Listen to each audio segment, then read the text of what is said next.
We listen, we don't judge. We listen with no judgment. Indaba ka-Anonymous osibhalele namhlanje ifundeka kanje. Isithwalo sami sidla ama-pets asebenzile. Ngiyabingelela la ekhaya, nami ngithi ake ngithathe leli thuba ngixwayise abantu ngokuthwala. Ngikhulele eSprings, kodwa angeke ngikwazi ukusho ilokishi engikhulele kulo. Ngikhuliswa ugogo ozala umama. Ugogo ubenezingane eziwu-5, abafana abayi-4 nentombazane eyodwa. Umama ubeyingane yokuqala kagogo. Isizathu sokuthi ngikhuliswe ugogo ukuthi umama ngikhule esebenza emakhishini bekahlala khona. Ubebuya ekhaya kanye ngenyanga. Ekhaya ke besihlala sibaningi nje, omalume kanye nezingane zabo. Besihlala ku-RDP, abanye bebahlala emkhukhwini ngaphandle. Umama ke ubeyi-breadwinner ekhaya. Omalume bona bebangasebenzi, bebazama nje lapha nalapha. Nogogo ke ubezama ngemali yakhe ye-grant, noma ke enye beyiphelela etshwaleni. Angithi ubephuza ugogo. Ubaba ke yena angimazi, angikaze ngizwe lutho ngaye. Ngikhulile ke ngaphansi kwalesimo, kuthe lapho sengenza khona ugrade 7, ugogo wahlaselwa ukugula. Kwandlula cishe izinyanga nje ezimbalwa washona ugogo. Yaqala impilo yami yabanzinyana, kodwa hayi kangako ngoba phela umama ubesaphila. Noma ke bengingamujwayelanga. Ugogo noma bekuwumuntu ophuzayo, kodwa bekalibambile ikhaya. So nje kuthe makushona yena, njengensika yekhaya, kwavele kwashintsha nje isimo ekhaya. Kwaba ile khaya elingenamthetho. Umuntu nomuntu sekaziphilela impilo yakhe. Kwaphela nje ukubambisana. Kuko konke ke lokwenzakalayo, umama soloku akahlali nathi, uhlala emakhishini. Ufika nje ngaleso sikhathi, noma ekhona akanasikhathi nje sami. Kwathi lapho sengenza khona ugrade 9, umama waba nenye ingane. Waphinde wathola umfana futhi. Yilapho ke umama la waqala khona ukuhlala ekhaya full time. Ukuba nenye ingane kwamama kwangenza ngabona ngathi mina akaze nje angithande. Kwangenza nje ngaba nenzondo kakhulu. Kangangokuthi ngaze ngaqala nokuba stout. Ngajoyina abangani abangekho right. Lokho ke kwaze kwangenza nokuthi ngiwufeyile ugrade 9. Saqhubeka ke isikhathi, kwathi nje phakathi nonyaka la sengenza khona ugrade 10. Nomama naye wahlaselwa ukugula. Akagulanga ke isikhathi eside umama. Cishe wagula nje amaviki ayi-2 wandlula naye emhlabeni. Emva kwenyanga nje sifihle umama, kwaqala kwabanzima kakhulu. Omalume baqala bangikhumbuza ukuthi phela akusiko kithi lapha. Bengibiza ngevezandlebe. Bengincisha ngisho ukudla, sengihamba ngidla ebanganini. Ekhaya nje sekukaMagida Sibhekane, kuyiphuma ngena. Izinto zaphuma nje esandleni, nami ngawufeyila ugrade 10, ngasiyeka isikole. Ingane yakithi ke le encane yathathwa ama-social worker. Kuze kube yinamhlanje angiyazi nokuthi ikuphi nomhlaba. Saqhubeka-ke isikhathi nami ngizama impilo. Ngaze ngaphuma ekhaya ngayoziqhashela umkhukhu. Ngiziphilisa ngokuthengisa ugwayi emarobhothini, ngiphinde ngenze ne-recycling. Ngiqoqa amathini nama-box ngiyowakalisa. Kwahamba nje isikhathi lokhu ngiziphilisa ngaloko. Amathini nama-box-ke bengiwathola ngokuthi njalo uma kuyilanga lokuphuma kwama-dustbin emakasi, ngihambe ngiguduza kuwo-ke ama-dustbin. Kwesinye isikhathi bengihamba ngiyowabheka kuma-dustbin wasesilungwini. Kwathi nje ngelinye ilanga ngiziqhubela inqola yami ngiguduza njengenjwayelo. Kwama enye imoto enhle ihamba omunye ubhuti osethe ukukhula nje kancane kunami. Wehla emotweni wacela ukuthi sikhulume. Nangempela ngasondela, sathi nje ukuxoxa kancane, angibuza nje ngempilo. Angibuza nokuthi ikhona na imali kulento esiyenzayo. Lo bhuti wase engicela ukuthi njalo uma ngiguduza kulama-dustbin, ucela uma ngihlangana nama-pets ngimbekele wona. Uzongibhadala i-200 nge-pet ngalinye. Ngambuza-ke ukuthi uzoyenzani into enyanyeka kangaka. Wathi kimi uyinyanga, lokungcola kwalama-pet ukuhlanganisa nezimbiza nemithi. Nami-ke ngokuzwa le mali angithembise yona, ngavumela phezulu. Nanokuthi-ke kwakungasiyo into enzima kimi leyo, ngoba phela ngihlezi ngihlangana nawo ama-pets kulama-dustbin. Nangempela-ke lo bhuti wanginika inamba yakhe, wangipha ne-300 wathi eyekho drink. Ngaqhubeka-ke nomsebenzi, ngase ngibheka ama-pets ukundlula amathini nama-box. Uma ngikhumbula kahle nje ngalelo langa, cishe ngawathola ama-pets ayi-10. Nangempela ngamfonela lo bhuti, wafike wawathatha wanginika i-1,000 rand. Hawu, kusukela lapho ngase ngiphila ngalo bhuti and bengiwathola lama-pets. Kwesinye isikhathi bengike ngithole abomayi-30 ngelanga. Futhi ngoba abantu besifazane Nkosi yami. Saqhubeka-ke isikhathi saze segcina sesijwayelana nalo bhuti. Kwathi nje ngelinye ilanga wangihlalisa phansi. Wathi ake ngimchazele kahle ngempilo yami. Wathi ngoba sekuyisikhathi nje sisebenzisana and uyabona ukuthi angisilo iphara. Manje kuza kanjani ngize ngigcine ngigquba inqola? Ngamchazela-ke ngobunzima bempilo engindlule kubo.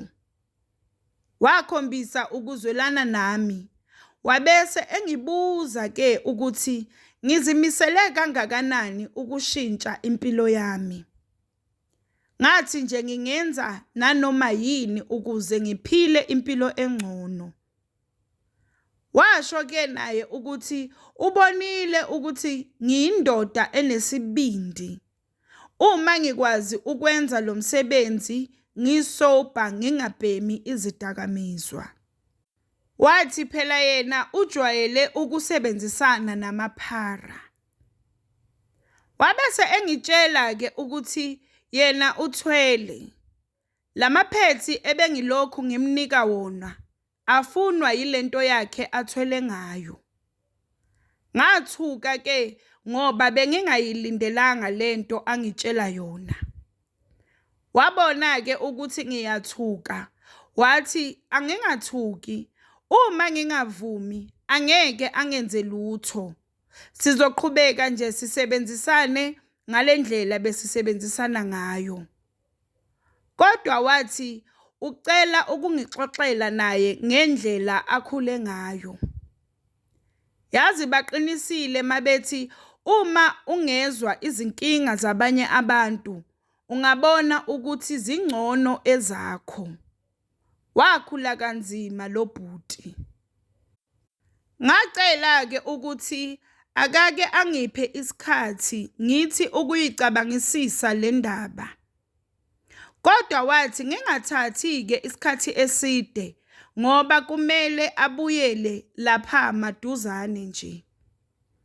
Nangempela-ke nami ngacabanga ngabona ukuthi angeke ngiphile ngokuguduza ama-dustbin wabantu impilo yami yonke. Ngabona-ke ukuthi kungcono ngithathe lento. Nangempela-ke ngalungisa amaphepha, lwafika usuku lokuthi sihambe, sasiya eTanzania. Lo bhuti wabhadala zonke izindleko. Sahamba-ke safika, indawo esasiye kuyo yayisemahlathini nje ezintabeni. Hey, abantu bathwele la ngaphandle. Into eyayigcwele lapha kwakukhona ngisho osaziwayo imbala. Kukhona yonke-ke inhlobo yezithwalo lapha, ukhetha nje osithandayo. Mina ngakhetha lesifana nesakhe lo bhuti ngoba yiso ebese nginolwazi ngaso.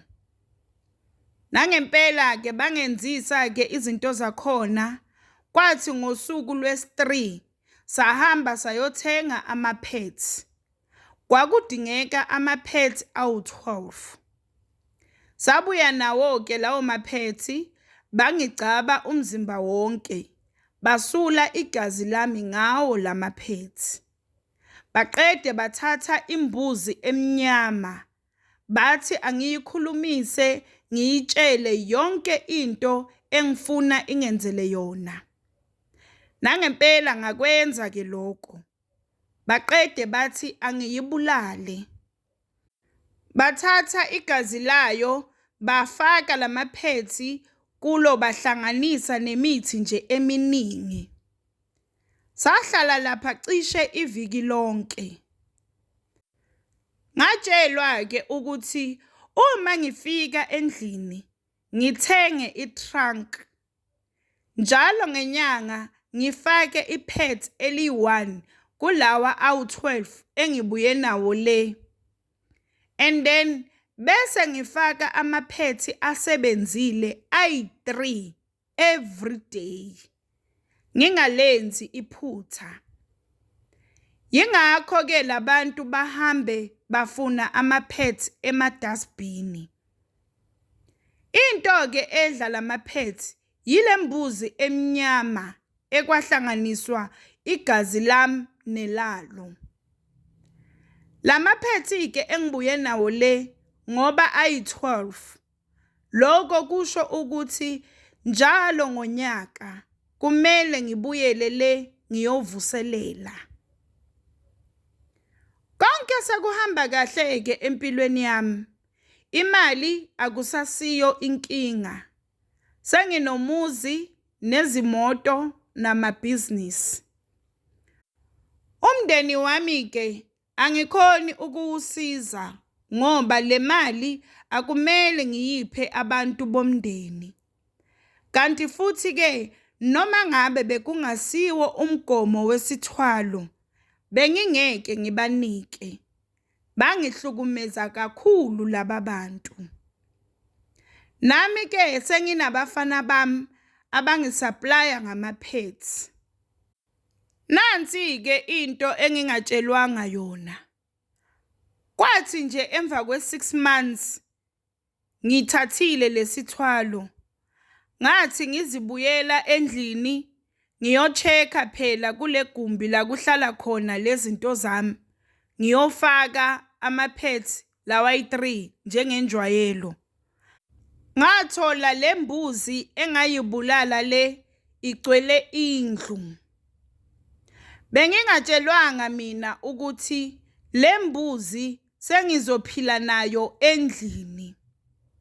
Ngizozwa ngayo ukuthi ngiyiphile kanjani impilo yami. Mayithi ngingagezi iviki lonke, kumele kube njalo. Uma ithi kumele ngilale nentombazane esesikhathini, kumele ngiyifune ngize ngiyithole leyo ntombazane. Sengize ngilijwayele igazi labantu besifazane uma besesikhathini. Sengivala nje sisi, ngicela ukuxwayisa abantu besifazane ukuthi abayeke ukulahla amaphethi wabo emadustbin. Amaphethi abawasebenzisile abawashise. Baphinde baqikelele nokuthi bayazitshela izingane zabo zamantombazane ukuthi amaphethi abawashintshe esikoleni mabangawalahli emadustbin wasesikoleni, ngoba labafana bayahamba baze bafike ngisho kuwo amadustbin wasesikoleni bayobheka lamaphethi. Noma-ke nginganaso isiqiniseko sokuthi after lesilwane siwadlile lamaphethi kwenzakalani kubo. Ngithi nje mabaqaphele ngokungcola kwabo kwangaphansi. Ngiphinde futhi ngibaxwayise kakhulu ekutheni balale nabantu besilisa basesikhathini. Ikakhulukazi uma umuntu ungashadanga naye. Akekho umuntu wesilisa ongalala nawe usesikhathini aqala nokukwazi. Abantu bafida izilwane zabo langaphandle ngokungcola kwenu kwangaphansi. We listen, we don't judge. We listen with no judgment. Sacela usitshele ukuthi ucabangani ngendaba ka-Anonymous osibhalele namhlanje ku-comment section. Sacela ungakhohlwa ukulike, ushare, usubscribe. Ungakhohlwa ukuthi ukusubscribe it's for free, awubhadali lutho. It's for free.